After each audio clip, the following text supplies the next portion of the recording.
some issues that were on the agenda at the spring meetings, issues about currency manipulation and China, trade protectionism that seems to have come to the fore post-credit crisis, unsustainable debt levels in southern Europe, and just the growth, the phenomenal growth of emerging markets. Of this agenda, how many of the issues were actually dealt with? Thank you, Loretta, for having me. There are lots of issues that have been dealt with, including a few others: conflict-affected countries, the crisis in the Middle East, and the impact on regional economic development, especially as well as the African issues, including on Cote d'Ivoire. But I think the two key economic issues to highlight are, one, that the global economy is now on a path of strong recovery, not as strong as it was last year. Last year was 3.5% globally. This year may be slightly lower, but they have a robust recovery amidst all this turmoil, some of which you mentioned.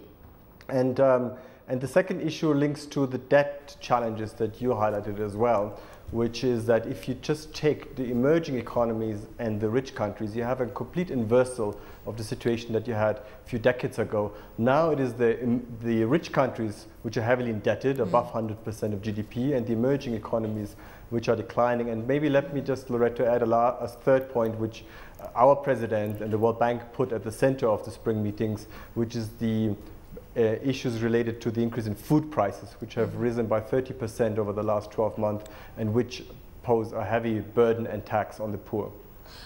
Let's talk about the issue of the currency wars that were very prominent in year 2010, and the fact that some emerging market economies are intent on manipulating their currencies to make them favorable for exports and then driving an export agenda internationally. Is that still a major concern?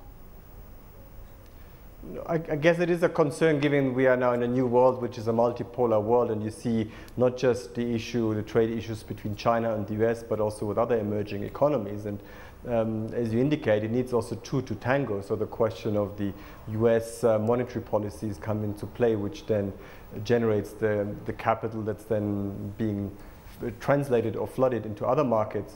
But there's one encouraging statistics. If you take the US-China relations, 3 years ago, you had massive current account surpluses on the Chinese side and massive current account deficits on the US side. And both have been shrinking and narrowing, especially China, which has had roughly 6% current account surplus in 2008, has been reduced to 1% now. And that is one of the more encouraging signs on the current account and currency developments. What does the IMF and the World Bank indeed have to say about the pace of global recovery? I think in the middle of last year, we were starting to be very encouraged by the fact that we were seeing positive growth in many of the developed economies and phenomenal growth in emerging markets. You mentioned the threat of global inflation creeping in. Are those gains going to be reversed? Our projection is still you see robust growth this year in the range of 3%, and the World Bank will issue its global economic prospects in early June to reconfirm those numbers. Last year, as I said, was 3.5%. So you get into this more stable equilibrium, and with a big gap between the rich and the poorer countries, where the emerging economies are driving global growth, as they have basically also saved the global economy after the global financial crisis.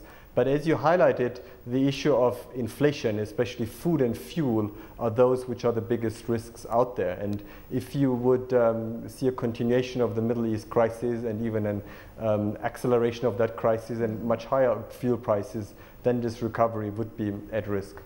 Another concern for the IMF and the World Bank, respectively, have been issues, as we said, about debt and managing deficits. This is not just a problem for developed economies in Europe and America, it's even for Africa as well, reining in fiscal spending.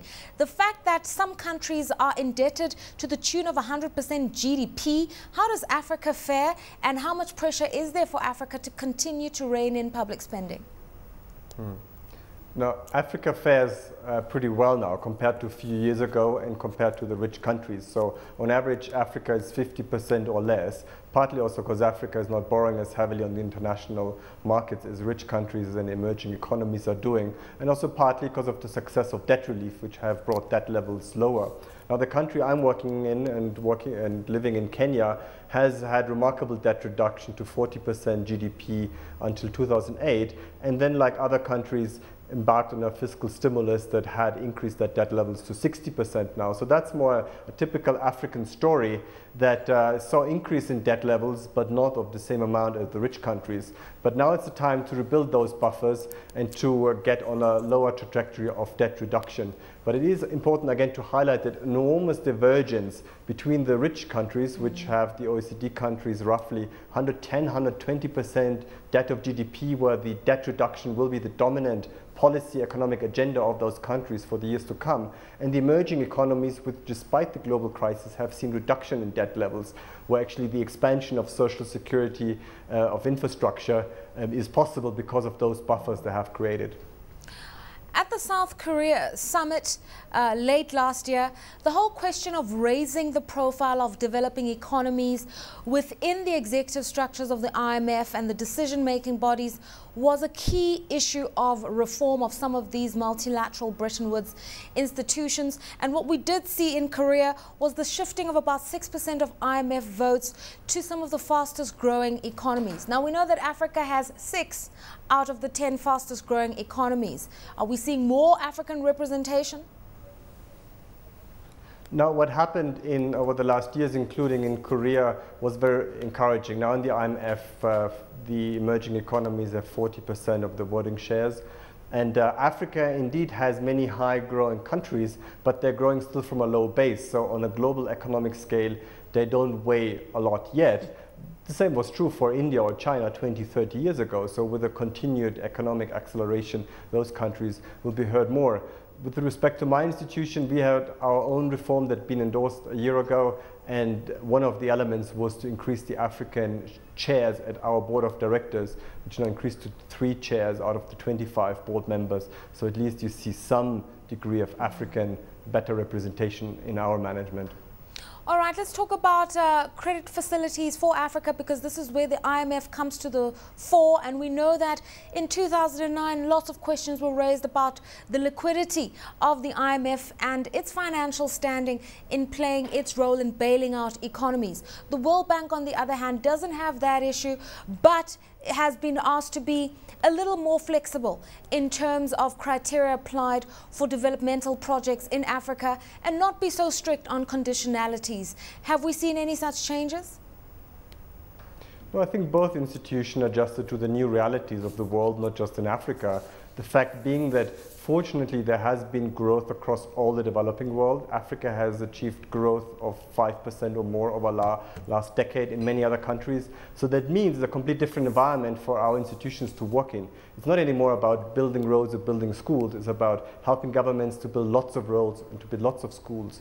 Take the case of Kenya, which is quite an average case for an African emerging economy. The budget here is $13 billion almost. External partners finance $1 billion, out of which the World Bank is approximately $300 million in disbursements a year. For us to be effective, we need to leverage ourselves into bigger systems. And that's what we have been trying to do. And that's the combination of our specific projects, especially in infrastructure, but of our knowledge work and our communication, which includes me being with you.